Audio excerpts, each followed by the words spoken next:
Hi, I'm David Parker.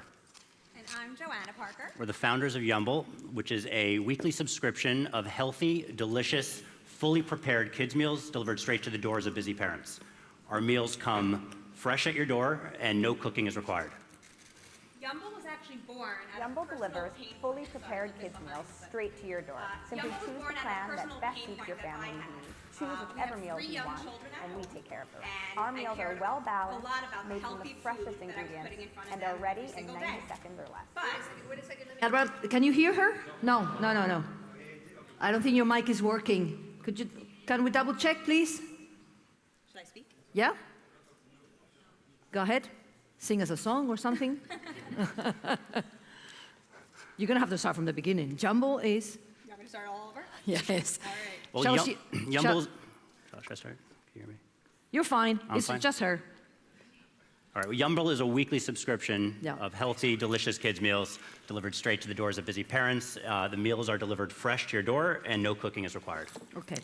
As I said before, Yumble was started out of my own personal pain points. We have 3 adorable children at home, and as a mother, I cared a lot about the nutritious, healthy food that I was putting in front of them every single day. At the same time, I was really stressed and didn't feel like I had enough time to actually put that healthy food on the table every single day. And so I thought to myself, there must be a better way. Not all of us had the hacks of these 4 myths all down, buttoned up so nicely. And I thought, there must be some subscription service similar to a Blue Apron or a HelloFresh, but with 2 key differences. Number 1, it had to be specifically designed for children. Children have particular portion sizes, nutritional needs, taste preferences that go up and down. And the second big difference was it had to be fully prepared, because parents today are busier than ever, and they just don't always have the time to come home from work and cook all of the meals and put them in front of their children. So we decided to test the concept. And so we tested the concept in the New York area. Joanna cooked a week's worth of meals for about 10 families in New York. We drove them to their home. They loved them so much, they told their friends. The next week, we had even more customers. They told their friends. The next week, we were getting emails and messages from across the country asking, when are we going to bring this service to LA, to Memphis, to Boston? And so fast forward 2 years, we're now delivering to 30 states in the US and delivering to thousands of customers, and are poised to be national within the next few months. So we're obviously very excited about the business opportunity of Yumble. But at its heart, Yumble is actually a mission-driven company, and it has 2 missions. The first mission is to make parents' lives easier.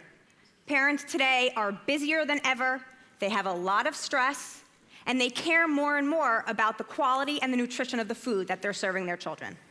So Yumble wants to make it easy for parents to put that healthy food on the table every single day and let them cross off one of their biggest stresses. Our second mission, though, is for the children. I strongly believe that the earlier we teach children healthy eating habits, the longer those habits will last. And so we're thrilled to be here today and share Yumble with you, and we're equally thrilled to have Danone as a partner with us to make this mission a reality. Thank you. Come on.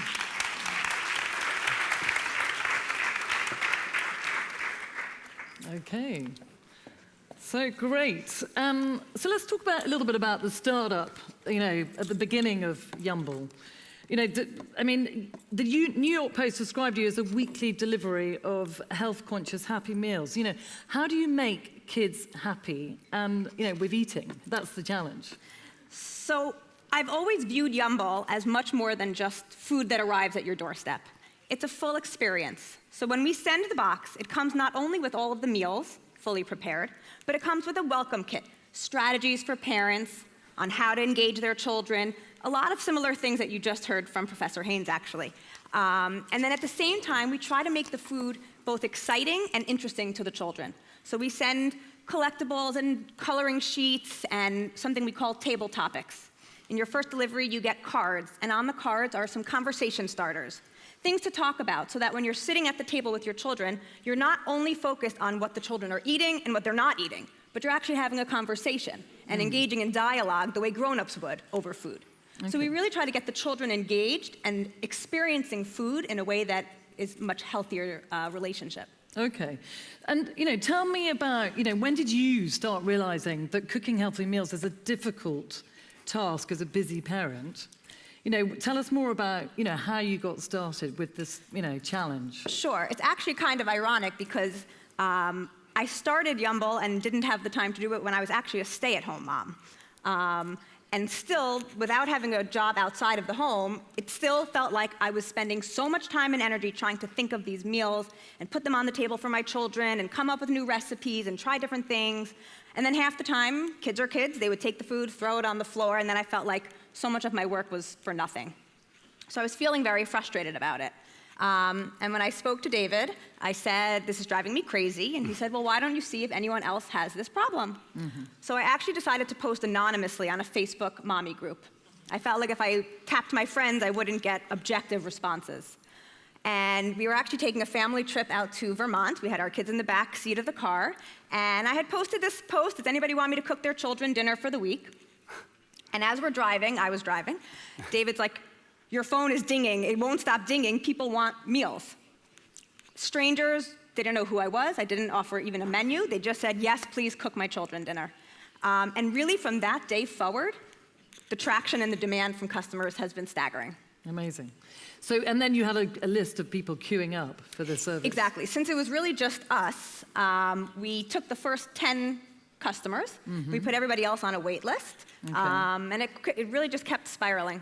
And let's talk a little bit about your backgrounds, because, Joanna, you were a teacher before. I was. And, how have you sort of incorporated your background into building a startup from being a stay-at-home mum to now a mum entrepreneur? Yes, it was definitely a challenging transition. Going from stay-at-home mom, which is very busy, to startup mom is insane. It was a big transition for my children, but I think having been a teacher, it gave me two insights that were really actually quite helpful. One, obviously, I had worked with children. I was an early childhood educator. But additionally, it really gave me insight into talking to parents about their children. When you're a school teacher, parents are entrusting you with their children all day. And it's really, they're in your possession.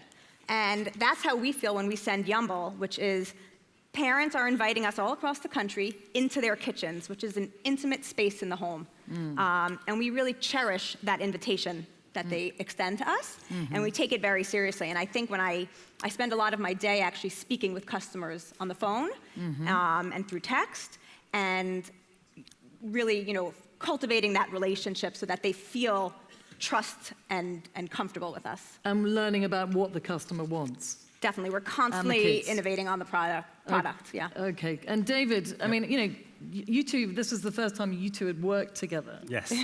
So how did that come about? Your background, you've had two startups before. Yep. And then, so what made you want to jump in and help, Joanna set this up as a parenting team? Yeah, so my background was engineering and math, and then filmmaking, so nothing in my background actually prepared me for food and for a physical product, but the demand that we saw from customers was just unbelievable. And actually the only hesitation that I had was just working together as a married couple. I thought that was potentially risky. It's worked out great. It's worked out great, and I think it's actually been really great for us. But that was initially the hesitation. That the business opportunity was obviously compelling. Okay, and so in terms of roles, your role is the business side, and you're more the kind of listening to the customer and the product, basically. Exactly. I like to have my hand on anything that the customer experiences. So anything from an email to the box that the meals arrive in, to the actual recipes and the food. Okay, and then in terms of switching off when you see your kids, sort of going to the office and coming back, how do you manage that? So we drive in together. So we have a morning meeting every morning. We have an evening meeting when we come back from home. Sometimes we have to park outside our house to finish business, because when we come into the house, we really want to turn off and give our kids full attention, which is really challenging, but I think have done a pretty good job so far of being really present when we are present for the kids. Yeah, we have, our garage is quite loud, and so we can never open the garage until we're like, are we finished? Did we finish talking about that conversation? because as soon as we click the garage open, our children come running from the playroom really excited that we're home. Great. And we shift into mom and dad mode. Mum and dad mode. Yes. So, but do they sort of like, you also get involved, do you test out the recipes, or you were testing out the recipes on your kids? I always test the recipes on my children. They're all three very different eaters.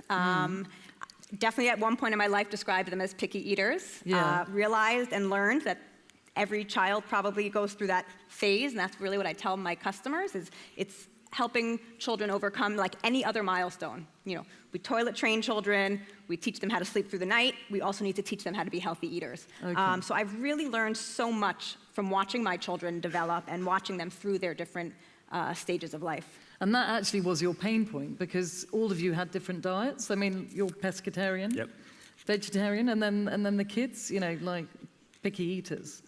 Exactly. So I felt like I was making a lot of different meals at home, and that was frustrating. But at the same time, I really valued the idea of all of us eating together and sharing, the same foods. So we would always make sure that, a couple times a week we all sat down together, and whether David had his different entree because he's a pescatarian, we would all share the same side dishes so that there was this communal family element. Okay, so you're making it easier for parents now to kind of manage those diets that, as a family, are quite challenging. Yeah, and really, what's fascinating about our customer base is it's very broad. We have certain parents who will straight up say, I just don't know how to cook, or I hate to cook and don't want to do it. Yeah. Other parents, like me, love to cook, but they Yeah. just really don't have the time. And they really want their children to eat healthy, wholesome meals. But So- they're walking in the door at 7 o'clock at night, and it's just too late. So Yeah. So it's time and nutrition and building, a sort of family, community around the table and communicating with each other. Yeah, and the other thing that's, I think, really kind of critical is eliminating the stress from the parents around mealtime frees up the stress in the kitchen in general. And so if mom and dad are not stressed at mealtime, then the kids are not stressed. And if you're engaging them in conversations that are not about, eat this, or why don't you want that, or you liked it yesterday and now you don't like it today, everyone is much happier. And, Exactly. Yeah. they might not eat it every single day. Children are just smaller people. Yeah. Sometimes they want sometimes they want something, sometimes they don't. And I think allowing parents to relax about that Exactly. makes it much easier. Yeah. We're going to talk a little bit about food in a minute, but, to start with, you started this project 3.5 years ago? Yeah, we started Yumble 18 months ago, but we were testing it for about a year and change before that. Okay, with a different name. Yes. Yeah. And, how did you fund this project and get support from somebody like Danone Manifesto? So when we started the project, we were self-funding it. And then when we saw the initial traction, I was advising a private equity fund at the time, and they asked to be the first check-in. And so we started testing one operational model that we thought was the right model, which was to be vertically integrated, which was wrong. And we tested the beta, and we saw that the demand was there, but that was not the right operational model. And so then we raised a seed round from other friends and family, and we were able to launch it using co-manufacturing and to be a much more capital efficient business model. And then we saw the traction, and a lot of venture capital funds were coming to us before we went out for our Series A, including a lot of food companies. And then one venture fund put us in touch with Danone Ventures, and we just clicked. We were completely on the same page. In terms of food and health being important. Our missions were very aligned. In terms of the way that we were building the business, they liked the brand that we were trying to create. They liked the direction of the product. They liked the team that we assembled, which are very, very specific and experts in direct-to-consumer. And how have Danone helped you sort of move on your business in terms of marketing, for example? Yeah, in every aspect of the business. So Danone has helped us with suppliers. Danone has helped us, literally introduced us to the branding agency that we did our rebrand with, and helped be instrumental in those meetings to be able to guide us towards the right place. Nutritionally, I think Danone gave us... Yeah, we had an intern for about 6 months who really kind of dug very deep into our menu, made a lot of analyses and suggestions. Great. So we're in the process of revamping a lot of our menu items based on her findings. Wow. And in general, I would just say that the team at Danone has been so supportive in everything that we've done, and they're just great sounding boards for David with big strategic decisions, and they've just been. We felt like it was like family right when we met them. Okay. And tell us a little bit about the challenges that you faced as a startup. You know, I mean, David, you were telling me that you had really sort of focused in on the product and the marketing, but not, you know, the actual logistical side. You gave that to someone else? Yes, so the strategy that we think is the right strategy here is to leverage the expertise of other manufacturers and other companies that are experts in the operational side so that we don't have to raise $100 million to invest in a factory. We can raise a lot less and be able to develop a really fantastic product and really market it very well. To do that, you need to find co-manufacturers that specialize in the type of food that we want to create. When we started and had zero demand, or very little demand, we couldn't get one co-manufacturer to even say yes to us. We finally got a sandwich co-manufacturer to say yes to us, and we grew so fast in the first 3 months that we just were overwhelming their facility with boxes. So they gave us 90 days notice, and we had 90 days to find another co-manufacturer very fast and onboard with them to be able to actually continue. Fortunately, we were able to find one. That was probably the biggest early challenge that we had, was just how do we keep up with the demand and be able to fulfill. Okay. So you run as a sort of agile company. That's your sort of focus. Yes. So, and I mean, how do you sort of give an example of how it is agile? Well, I mean, you didn't get to this yet, but now that we were on Shark Tank, and after Shark Tank, a lot of the co-manufacturers that originally said no to us, and a lot of the other suppliers that originally said no to us were calling us and asking to work with us and partner us, and they wanted to bet on our future. And so now we are working with a bunch of different specialists who are excellent at the types of food that we really need to create and get very good at. And so now we're able to have the best meatball manufacturer be able to create that, the best baked artisanal empanada maker to be able to create that. So you're really focusing on the product. Yes. So, you know, tell us a bit about Shark Tank, which is a US version of Dragon's Den. Yes. And which is a panel of investors who, you know, choose to invest or not. Now, what was the experience like, and what was the outcome of your experience on Shark Tank? I always say that going on Shark Tank is like a mini version of having a startup. It was a roller coaster ride, very thrilling. I always say that I'm very grateful that David and I did it together, because after we walked out of the tank, it was sort of a fog, and we're like, did we say that? Did we do this? Did they ask us that? You know, it's really quite exhilarating, and we're excited that we did it. The day that it aired was a really exciting day for our team. Being on Shark Tank also really brought the team together in a cohesive way. And I think we were very happy with the outcome. We had 3 sharks fighting over us. It was they loved the product. They understood the pain point and the product right away. Yeah. So that was nice to have that support. And then you had someone who bid to support you, Bethany. Correct. And she obviously connected because she was a mother as well. Yeah, she's a busy mom. Totally, you could see right when we walked out on stage, she really understood exactly what it was we were offering. Okay. And, you know, how do you keep with the customer needs, and, you know, what are the challenges? So actually, it's really less of a challenge and much more of an opportunity being a direct-to-consumer company. We get our feedback and responses from customers instantly. There's no delay in waiting for a third party to deliver any, you know, data to us. So I actually spend a lot of my day texting with the customers. I send them a personal text every time they receive their first box, just to see if they have any questions, if there's anything we can help them with.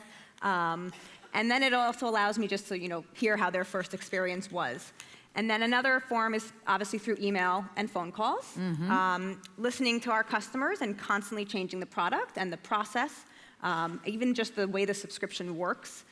Is all informed by our customers. Okay, because initially you were doing it all yourself. Yes, I wore every hat for a while, including unpacking ice packs in a large freezer and unstacking them so they would be frozen in time, to delivering, to cooking and everything. But now we have a really, really wonderful team. But having done all of those jobs, actually, it makes me understand all the parts of the business that I think I otherwise wouldn't necessarily. So in terms of what is it that you've learned, really, from... Yeah, I know what each of my employees do, and I can really appreciate the work that they do every single day. Yeah. And I really try to, you know, keep my hand in everything as much as I can, just to have a sense of the business. But they're really empowered. And how many do you have working for you now? 20. 20, okay. So you've got you go to New York every day and then come back home? We do. Yeah. And, related to food, what is it, where do you get your inspiration from, in terms of recipes? I really get my inspiration from my children. Watching them, talking to them about food. When they tell me they don't like something, asking questions about why, not just saying, okay, and, getting rid of it. For example, our most popular dish is our chicken pops. And I love the chicken pops because to me it really encompasses what Yumble is.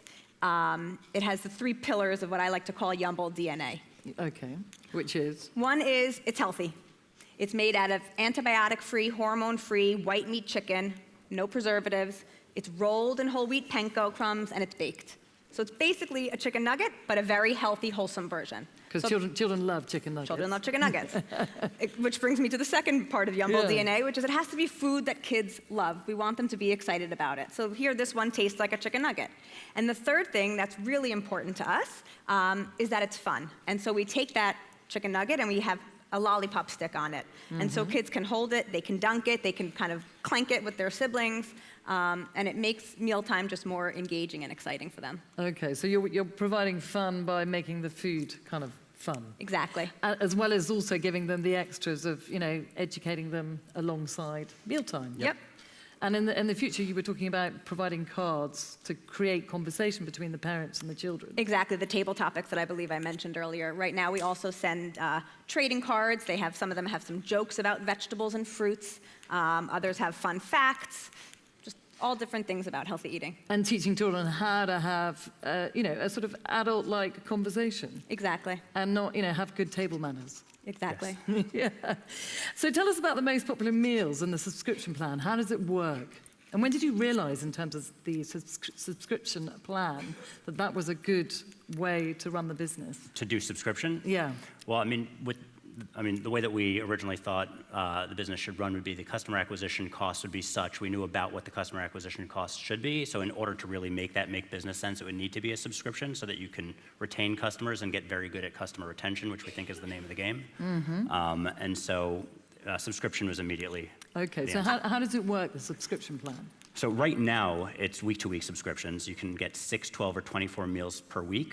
And you get the box the next week unless you skip or cancel, but you can skip or cancel anytime. Okay. We're in the process right now of unrolling a few other types of subscriptions, including longer subscriptions, like even a semester-long subscription, because we see that some customers would like to be able to have their school lunches covered, which would, from a food subscription business, that retention is astronomically higher than best in class. So there's a lot of opportunity for retention for us in subscription. Okay. I also always viewed it as a subscription model because serving your children healthy food is a constant, problem. Yeah. It's not like I have it this week, but next week it'll all be easier.